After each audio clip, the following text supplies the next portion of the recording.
There are 368,000 cases of COVID-19 in America, and the most serious of those cases will require a ventilator to breathe for them while their damaged lungs recover.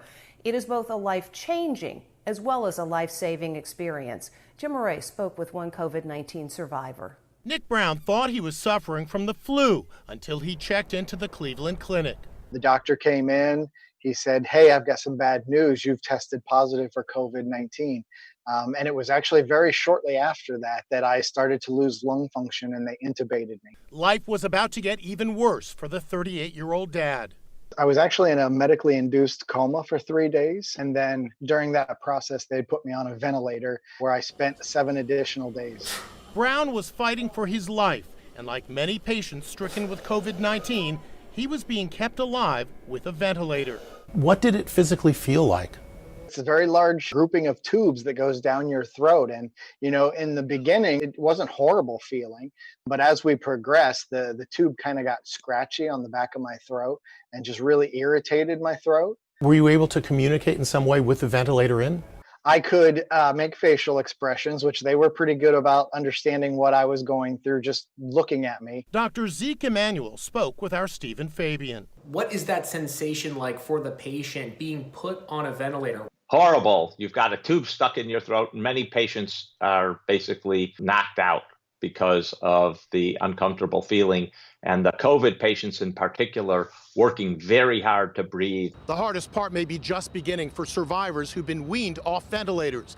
Many of the thousands of COVID-19 patients who've been placed on ventilators can experience post-traumatic stress disorder even a year after leaving the ICU. Nick Brown says he vividly remembers when he was finally able to breathe on his own. Hi, my name is Olivia Eldert, and today my team and I will be discussing the ventilator shortages caused by COVID-19, primarily in the United States. To start off, it's hard to imagine life before COVID-19 nearly a year into the pandemic. And it's even more difficult to conceptualize that before COVID-19, the last pandemic to devastate the globe was more than 100 years ago with the Spanish influenza. However, even though technology has advanced drastically since 1918, the modern age of medicine and healthcare has brought its own difficulties. One challenge that has been most prominent in the age of COVID is the shortage of medical equipment for infected patients, and most notably ventilators. Ventilators are essentially a machine that mechanically pumps air into the user's lungs if they're incapable of breathing on their own. Since COVID-19 is a respiratory illness that most predominantly affects the lungs and airways, ventilators are imperative to the treatment of many patients. However, the high necessity of this powerful medical tool in combating the coronavirus has caused a worldwide shortage and forced first responders to choose which patients receive ventilator care and which ones don't. In this situation, the ethical dilemma arises as to if it's morally logical and legitimate to do this, or morally contradicting. But before we get into the background of the situation and the ethical debates, here's a short video that more in depth explains what a ventilator is exactly and why it's so important to the care and help and use of COVID patients. Most people who get sick with COVID-19 won't need hospital treatment. But for the around 6% of people who do, especially those who are older or who have health complications, a ventilator can save their life. A ventilator is a machine that helps patients breathe. When patients are put on a ventilator, they're intubated. That means a tube is placed through the mouth or sometimes straight through the windpipe into the neck. You've probably seen this reenacted in a film or television show. The other end of the tube is attached to the ventilator, which blows air and oxygen into the patient's lungs. A ventilator can provide pressure that helps hold open the lungs so their tiny air sacs inside don't collapse. And it makes it easier to clear the windpipe if the patient is too weak to cough. Ventilators are complicated pieces of machinery that are required to support people's breathing, and they're not something that can be created or crafted quickly. And right now, there is a limited supply, everywhere, and certainly for the surge in the kinds of sick patients that we're seeing. Severe cases of COVID-19 include respiratory failure, where a patient's lungs have been damaged to the point that their body is not getting enough oxygen. At that point, the patient needs to be put on a ventilator as soon as possible. The most severe cases mean they could need a ventilator for weeks. And if we don't have any ventilators, we're going to have a problem managing those patients. According to recent analysis, U.S. hospitals have 62,000 full-feature ventilators with nearly 100,000 ventilators with lesser capabilities. But more than 900,000 patients may need ventilators during the coronavirus pandemic, depending on how bad it gets. If there aren't enough ventilators to go around, then healthcare workers will be forced to make extremely difficult decisions about who receives care. So now I'm going to map out why exactly there is a ventilator shortage and the certain sets of criteria that medical personnel are using in order to decide who gets awarded a ventilator and who doesn't. So to start off, let's look at some raw data and statistics. There's going to be an estimated 17% of COVID patients that need a ventilator before the pandemic ends. Crunching those numbers a bit more, that's about 880,000 people globally. But it's very likely that those numbers could rise even more, considering health experts are predicting a second, more severe wave to come in a few months. Actually, Andreas Wieland, who is the CEO of Hamilton Medical in Switzerland, which is one of the world's leading producers of ventilators, has been quoted saying, "The reality is there's absolutely not enough." So now looking at the United States statistics and stockpile a bit closer, they're going to need an estimated 235,000. They currently have 160,000, so they're about 75,000 short. In addition, the federal government has a national strategic stockpile that's 12,700, but that hasn't been distributed or used by hospitals or patients yet. So what President Trump did is he invoked the Defense Production Act of 1950, which essentially allows for the mandatory mobilization of manufacturing lines to produce key supplies, which in this case would obviously be the ventilator. But producing ventilators isn't a cheap task by any means. It costs $50,000 to produce a single one. So it's obviously a very complex, intricate, costly thing to make.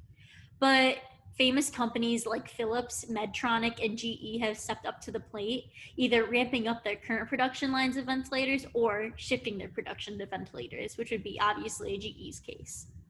So now we're going to move on to why exactly it's not just about the raw data and raw supply numbers that the United States has. It's more based on a state-by-state basis, because each state is allocated a certain amount that they can use for their own state greater good. So for example, let's say New York, LA, and Dallas have high volumes and stockpiles of these ventilators. It wouldn't be much good use to Wisconsin or Milwaukee, Wisconsin, if they get an outbreak of COVID-19 and they don't have the necessary supplies and ventilators. So that's why it's important that each state gets an efficient, effective amount of ventilators that they can supply to their own population instead of the nation as a whole. So now we're going to move on to the logic behind what values and fundamentals medical personnel use in order to decide who gets awarded a ventilator and who doesn't. So they look at things based on illness, underlying illnesses, age, and so forth. But these determinants can vary on a state-by-state basis because it's actually noted that 26 states have guidelines in order to decide and allocate ventilators in public health emergencies, which is a little alarming considering only half of states have these guidelines put in place. But essentially, there's 4 fundamental values that all health experts and practitioners use in order to decide who gets these ventilators. And that is maximizing the benefit produced by scarce resources, treating people equally, promoting and rewarding instrumental value, and giving priority to the worst off. So combining all of these values and criteria together, the end decision is made that patients who are most likely to survive without the ventilator, along with patients who will most likely survive with the use of a ventilator, are receiving one. So to give a bit of an example, let's look at Up, Pixar's Up. So between Mr. Fredrickson and Russell, it would most likely be Russell that is awarded the ventilator because he's most likely to survive COVID. This is due to a lot of reasons. Obviously, his age, he has less underlying health symptoms, and so forth. So, based on the likelihood that he would respond better to the ventilator treatment, the health experts are going to award him the ventilator because they think that it will do quote unquote the greatest good for society. But actually, the New England Journal of Medicine has said that it's justifiable to remove a patient with a poor prognosis from a ventilator to try and save one with better survival odds. So let's say they originally awarded Mr. Fredrickson the ventilator. He wasn't responding well to the treatment, though. They could ethically and legally shift the ventilator and give it to Russell instead. Because let's say Mr. Fredrickson has diabetes or chronic COPD or something that just makes him not as viable as a candidate to get this ventilator. But even with these rationing criteria in place, it's still not enough. And some hospitals are actually putting 2 patients on a single ventilator in order to try and optimize the value and use that they provide these patients. So now I'm going to pass it on to Izzy to talk about why exactly these criteria and choices are ethical and why they should be allowed and supported. Thank you. Hello, my name is Isabella Oganovich, and I am now going to be talking about why we believe it is ethical that younger patients receive ventilators. So a main issue here is that there is no national guideline set as to how scarce medical resources should be given out in a situation like this. Nancy Berlinger, a researcher at the Hastings Center, says that when there is a situation in which there are more patients than there are medical resources, it is crucial to find a fair way to ration these resources. And while there is no correct way to do so, age-related rationing has become a huge criterion. A group of medical ethical experts actually gave some recommendations and insights onto how they suggest that ventilators and other things such as ICU beds be rationed in a time like this. And some of their recommendations were giving out these medical resources to patients with fewer underlying conditions and patients who are younger. Larry Churchill, a 75-year-old retired bioethicist, wondered if he would direct his care to a younger patient if he got sick. And while Churchill does not believe that older patients are less worthy of receiving care, he does believe that people should take a more open-minded approach and view on the lifespan approach. The lifespan approach basically says that younger people have not had the opportunity to experience all of life and all of the pleasures and joy that life brings. Some hospitals have actually developed some guidelines on how they will decide who gets ventilators, and one of these common guidelines is giving out scores to their patients. These scores are a combination of underlying conditions, their chances of surviving COVID, and how their life will be after they survive COVID. An example of how these scores would be put to use are if there was a younger patient who had fewer underlying conditions and who had a high chance of surviving COVID and having a normal life after surviving COVID, they would most likely be awarded a ventilator over an older patient who has a much slimmer chance of surviving COVID due to some underlying conditions. And if they did survive, their life would most likely not be the same after surviving COVID. Lydia Dugdale, a professor at Columbia University, ties utilitarianism into her argument. Utilitarianism says that we should strive to attain the greatest amount of good for the greatest amount of people. And this ties into the issue of ventilator shortages because we need to be giving out ventilators in a way that does not minimize the amount of lives saved, but we need to maximize the amount of lives saved. She says that, for example, if a doctor gives a ventilator to someone who has a lower chance of surviving and that they will die anyways, not only will they die, but someone who could have survived and did not receive medical attention, such as a ventilator, will die as well. And that is minimizing the amount of lives saved. While there is really no good or correct way to give out ventilators, we need to take all of this into consideration when deciding who does and who does not. I'm now going to hand it over to Trent, who is going to oppose my argument and say why it is unethical that younger patients get ventilators. Hi, my name is Trent Stiebler, and I will discuss why it was unethical to award younger patients these ventilators over older patients. To begin, older people, specifically people above the age of 60, are of much higher risk after contracting this disease. COVID attacks and preys on victims with underlying health issues, such as cardiovascular diseases, respiratory illnesses, and diabetes. Moreover, weaker immune systems, a commonality amongst older people, raises the risk of suffering severe consequences. A study done by the World Health Organization showed that 95% of COVID-related deaths through around mid-April consisted of people over the age of 60, while more than half of these deaths consisted of people above the age of 80. Obviously, COVID disproportionately affects the older generation. These older people deserved a chance at those ventilators, a chance at survival, but were often denied that opportunity. Dr. Ezekiel Emanuel, a professor of medical ethics at the University of Pennsylvania, noted that it was a major and relevant ethical concern on how much longer that patient had left to live. I totally agree that is a relevant point, but I believe the more relevant point of consideration should be how likely is that patient to die if he or she does not receive that ventilator therapy. And the answer to that question is much more likely if that person is above the age of 60. Younger patients, for the most part, have very easily overcome COVID and will go on to live the rest of their lives.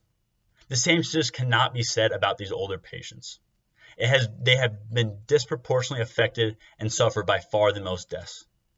This concept is best summarized by how New York did it. They had their concept of saving the most lives by prioritizing patients for whom ventilator therapy would most likely be life-saving. We want to take into account the interest of the patient. We want to save as many lives as possible. So it's the patient who will get the best out of their ICU stay that will be admitted and that will be taken in charge in the ICU for many days. What we have seen as the pandemic continues to rage on is a general form of ageism. Ageism is a discriminatory attitude toward those of older age. For the most part, awarding younger patients, these ventilators over older patients shows as the primary example of ageism. The goal of individual states and the United States government as a whole should be to save as many lives as possible.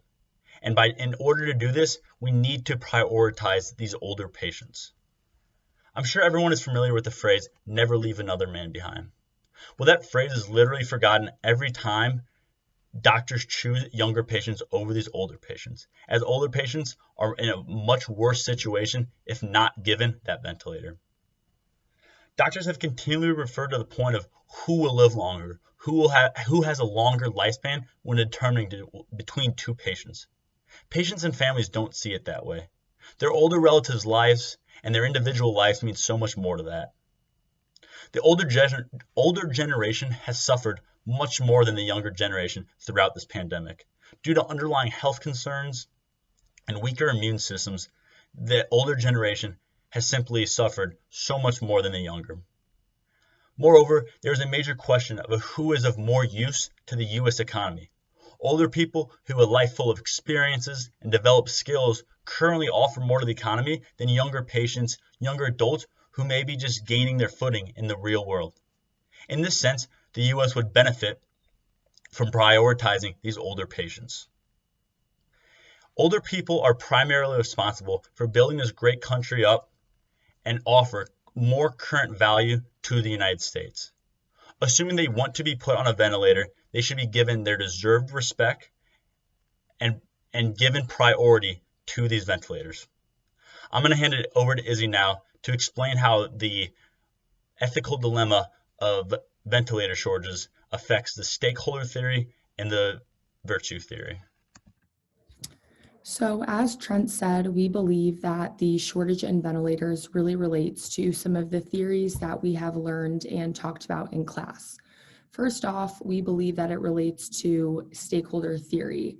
And in this case, we will be considering the patients, the stakeholders, because they have clearly been greatly affected by the shortage in ventilators.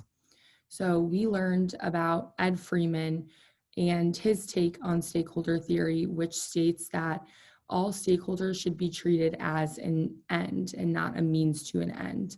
And we believe that this is especially important in this situation because hospitals and patients should not be focusing on the possible lost profits or loss in money. They should be focusing on the health and safety of all of their patients. We also learned about a formula given to us by William Friedrich that states that ethical business behavior is a product of rights, justice, and utilitarianism. In this case, the ethical business behavior that should be carried out is giving out ventilators in the most ethical and fair way. And this can be done by taking into account the rights of all the patients, the justice of all the patients, whether they received a ventilator or did not receive a ventilator, and utilitarianism, which I talked about earlier, but again, is doing the most amount of good for the most amount of people. So we also believe that the shortage in ventilators really relates to virtue theory, and virtue theory just states that all activities should be carried out in the most ethical and virtuous way. And this is really relevant in this example because while doctors and hospitals, of course, want to give a ventilator to every patient they can, it right now is not possible because there are not enough ventilators to give out. And they need to think of ways to give out these ventilators in the most ethical and virtuous way. And we have come up with a list of virtues that we believe that doctors and hospitals should be using and have already been using when making these decisions. And we believe that they are honesty, courage, respect, and compassion. And I'm now going to be handing it over to Trent, who is going to answer a very common question in this class. And that is, how does this relate to business ethics? So, how does this ethical dilemma of ventilator shortages correlate to business ethics? In response to dealing with this ethical dilemma stemming from the shortages of ventilators, private companies shifted their production focus in order to help build stockpiles of these ventilators in order to help combat the spikes in hospitalizations during the pandemic. For example, General Motors and Ventic Life System formed a partnership that ultimately led to them building 30,000 additional ventilators. Businesses specifically recentered their primary focuses in order to prioritize the greater good of the United States. Additionally, when it became clear that we would need more ventilators than had in current capacity, President Trump issued an executive order that allowed for the Defense Production Act to come back into play, an act that had originally been deployed around the time of the Korean War. What this act is essentially, it gives the government the power to tell private companies what materials are deemed necessary at that time. In other words, it allows the government to tell companies what to build and when to build it. This led to a variety of companies, including Ford, having to start building ventilators immediately to help prioritize and combat this ventilator shortage issue. By focusing on the bigger picture and prioritizing the greater good of the United States over private interests of these companies, this ethical dilemma of ventilator shortages directly correlates to business ethics. Thank you for your time, and if there are any questions, we are open to that now.